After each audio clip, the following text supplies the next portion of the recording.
నమస్తే welcome to Y news నేను పుష్ప ఉత్తరాంధ్ర ఎలవెలుపు అయిన భక్తుల కొంగు బంగారమై అనకాపల్లి గౌరపాలెంలో వెలిసిన శ్రీ నూకాంబిక అమ్మవారి దేవస్థానం ఈ సంవత్సరం కూటమి ప్రభుత్వం వచ్చిన తర్వాత శ్రీ నూకాంబిక అమ్మవారి కొత్త అమావాస్య జాతరను రాష్ట్ర పండుగగా ప్రభుత్వ ఉత్తర్వులు బుధవారం జారీ చేశారు।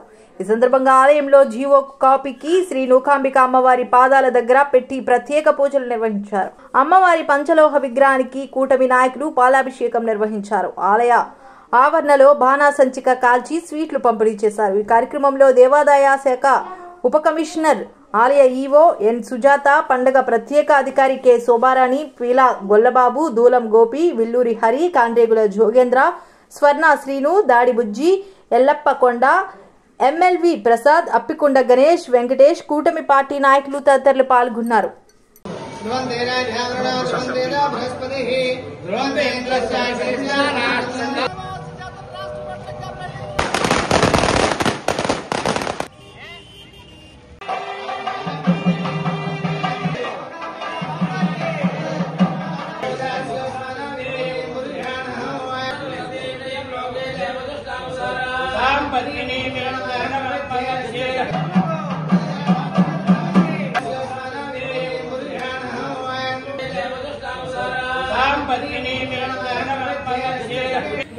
వరకు బాబు చెప్పుకుంటా